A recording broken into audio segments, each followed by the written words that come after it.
Hai guys, jadi topik hari ini tentang paten terbaru The Sex Scientist. Jadi baru saja didaftarkan kemarin, tanggal 4 Agustus 2020, itu di European Patent Office, cabang Den Haag, Belanda ya. Kemudian topiknya itu tentang Secure Wireless Key Transport. Seperti apa akan saya bahas nanti. Jadi mungkin materi ini penting buat teman-teman yang tertarik melakukan paten pada inovasi-inovasi mutakhir ya, penemuan-penemuan mutakhir yang tentunya saja itu sangat penting dalam revenue ya, dalam bisnis. Jadi paten itu sebenarnya bisnis yang sangat besar. Jadi Philips sendiri, bukan cuma Philips tapi perusahaan-perusahaan besar ya seperti Google, Microsoft dan seterusnya, mereka semua itu mendapatkan dana besar, penghasilan yang sangat besar melalui paten. Jadi mungkin akan saya bahas lebih detail mungkin di pertemuan-pertemuan berikutnya sebenarnya bagaimana cara mematenkan dan apa sih definisi paten itu sendiri. Tapi untuk kali ini kita akan bahas tentang spesifik tentang seperti apa paten yang terbaru saya ini ya, tentang Secure Wireless Key Transport. Jadi ada dua hal yang terpenting dalam melakukan paten yang harus dipelajari di sini. Yang pertama itu adalah bagaimana kita jeli melihat permasalahan-permasalahan yang ada saat ini. Kemudian yang terpenting yang kedua adalah bagaimana kita jeli menemukan inovasi baru ya, penemuan-penemuan mutakhir untuk menyelesaikan masalah tersebut yang tentunya bernilai paten, artinya valid untuk dipatenkan. Oke, kita langsung saja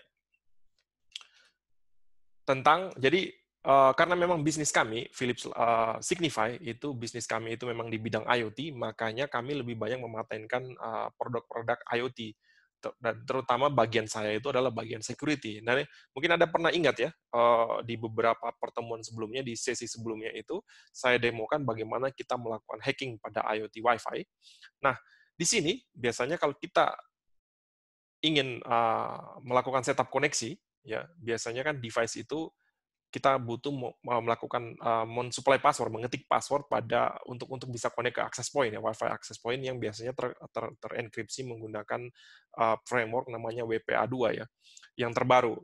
Tentunya ada framework lain, tapi biasanya dipakai WPA2. Nah, di sini permasalahannya bagi device yang tidak memiliki keyboard ataupun screen itu mengalami kesulitan untuk melakukan koneksi.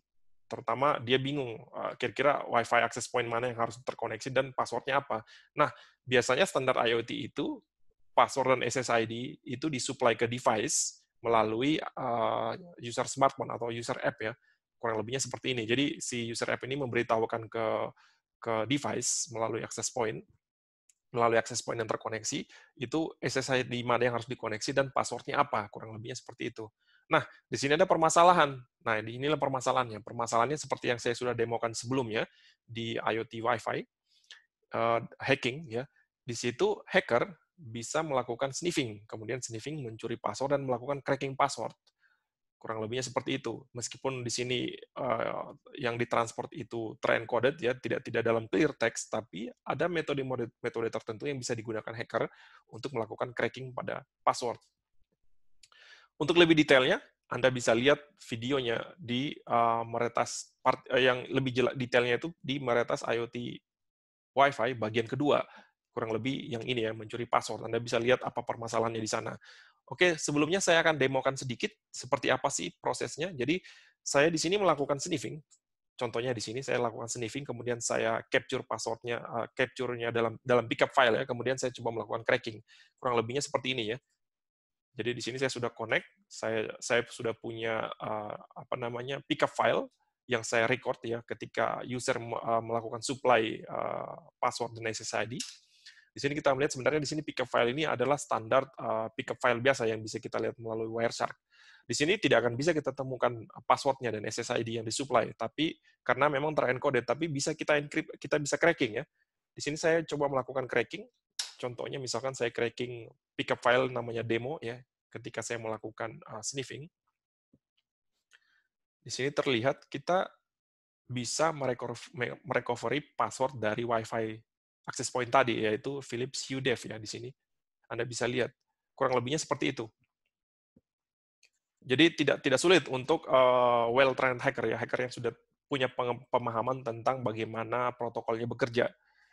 Kurang lebihnya seperti itu. Nah, sama, begitupun juga pada Zigbee. Zigbee juga sama sebenarnya, kurang lebihnya sama. Bedanya kalau Zigbee itu karena biasanya smartphone itu tidak support atau biasanya user device itu kebanyakan tidak support Zigbee, yang terjadi adalah mereka butuh bridge di tengah protokol konversi. Jadi Zigbee bridge ini terkoneksi ke access point, kemudian di mana user bisa melakukan akses melalui Wi-Fi untuk mengontrol bridge ya. Nah, di situ user juga memerintahkan kepada device atau bridge untuk melakukan koneksi.